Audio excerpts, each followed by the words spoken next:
श्री स्वामी समर्थ.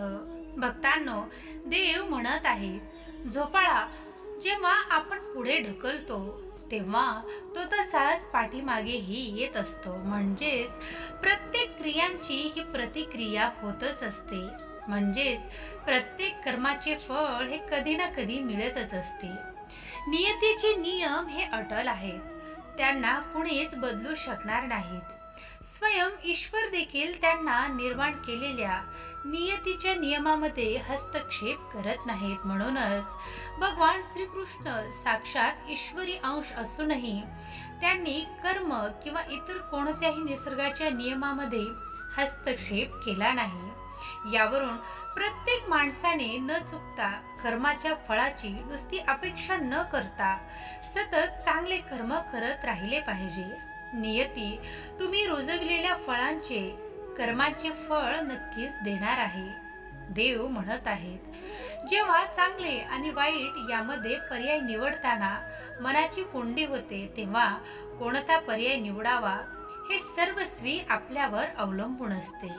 देव म्हणत आहेत, मनुष्य जेव्हा आपल्या जीवनात अनेक कर्म करतो, ज्यावेळी त्याला अनेक प्रश्न उद्भवतात, त्याच्या मनात काहूर माजलेली असते. कुणाची निवड करावी आणि कुणाची ना करावी अशी कोंडी निर्माण होते. तेव्हा तुम्हाला कुणाला निवडावे हे तुमच्यावर अवलंबून असते.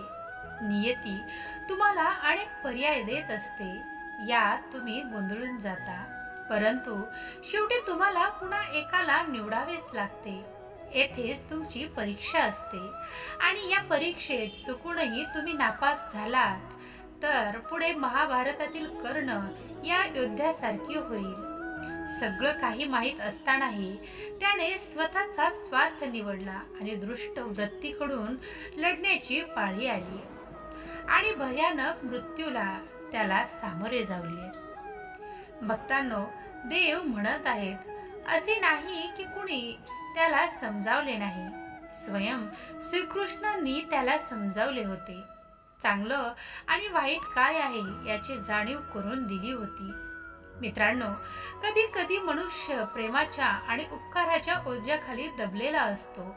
अशा वेळी त्याला चांगले आणि वाईट यामध्ये अंतर माहीत असूनही त्याला वाईट वृत्तीला निवडावे लागते.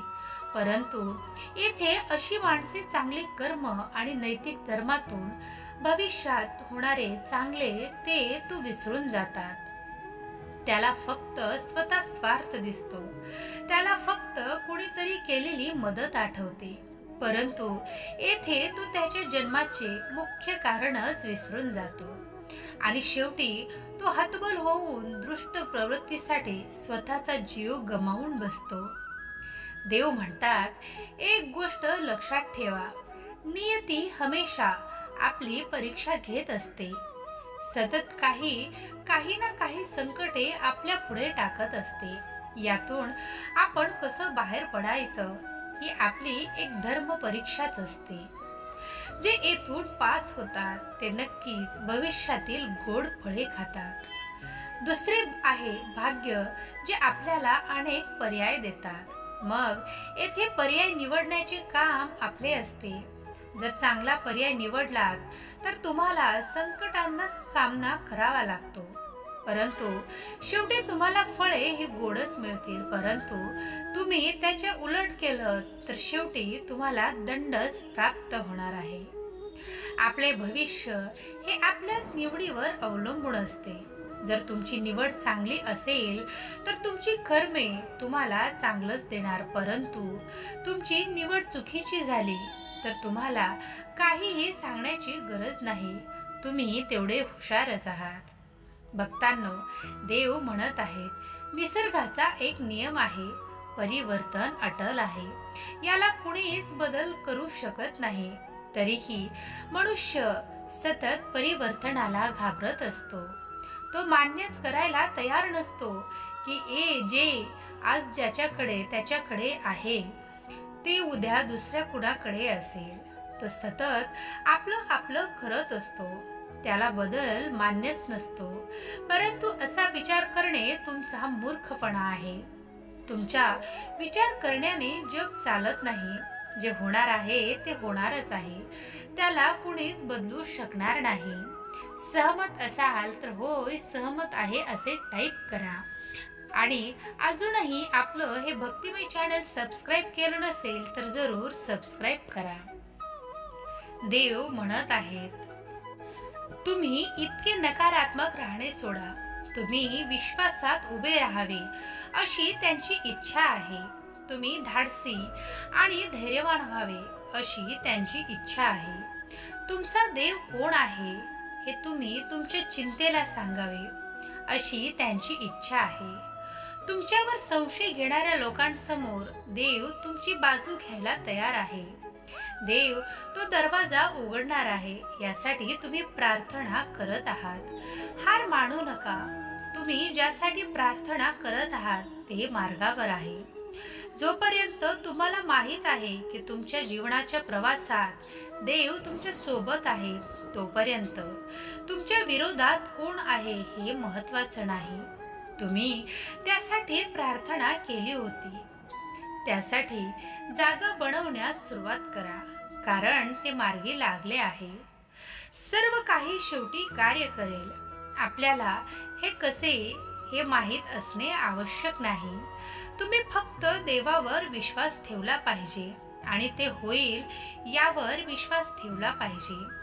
तो तुम्हाला त्याच्या पंखाने झाकून टाकेल आणि त्यांच्या पंखाखाली तुमची काळजी घेईल. त्याचा आश्रय आहे. विश्वासूपणा तुमची ढाल आणि तटबंदी असेल. सहमत असल्यास अशक्यही शक्य करतील स्वामी अशी कमेंट करा.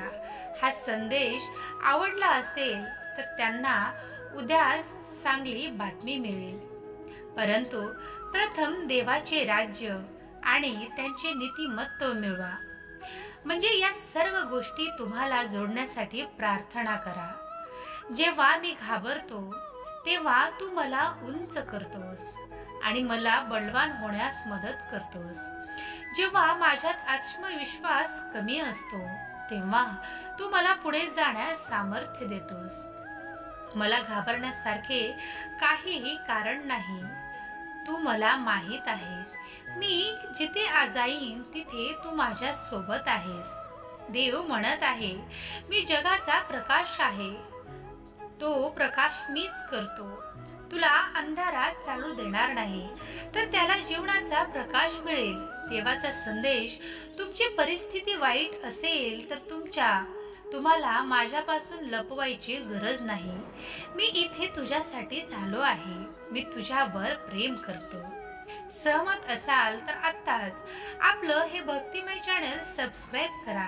जोपर्यंत देव तुमच्यासाठी दुसरा दरवाजा उघडत नाही तोपर्यंत सदैव देवाच्या नामात राहा. देव म्हणतो, जर तुम्हाला चिंता वाटत असेल तर प्रार्थना करा. जर तुम्हाला निराश वाटत असेल तर प्रार्थना करा. जर तुम्हाला चिंता सतावत असेल तर प्रार्थना करा. जर तुम्हाला नैराश्य येत असेल तर प्रार्थना करा. तुला तुझ्या अडचणींना एकट्याने सामोरे जावे लागणार नाही, कारण मी तुझ्या सोबत आहे. ब्रह्मांड नायक तुम्हाला एक भागीदार पाठवत आहे जो तुम्हाला आदर, निष्ठा, प्रामाणिकपणा, आपुलकी आणि बिनशर्त प्रेमाने लुबाडे. देव, तू मला कुठे नेत आहेस याची मला कल्पना नाही, पण माझा तुझ्यावर विश्वास आहे. तुमच्या विरोधापेक्षा मोठा, तुमच्या आजारापेक्षा मोठा आणि तुमच्या शत्रूंपेक्षा जास्त शक्तिशाली आहे. यातून मी तुम्हाला भेटणार आहे. शत्रूंनी जे काही सोडले आहे ते देव पुनर्जन करणार आहे.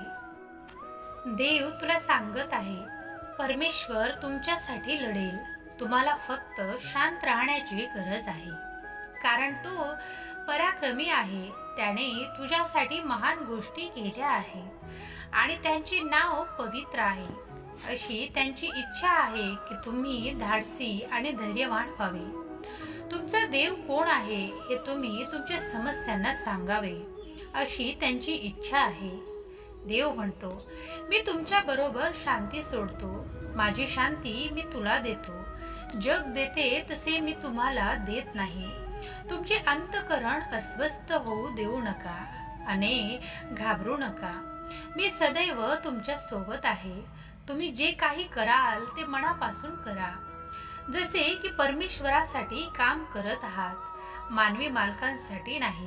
हा दावा करा, येत्या आठवड्यात तुमच्या आयुष्यात मोठा बदल होईल. एक वेगळीच ऑफर आणि तुमची मनापासून असलेली इच्छा पूर्ण होईल. देवाने तुम्हाला जे वचन दिले ते तो पूर्ण करेल.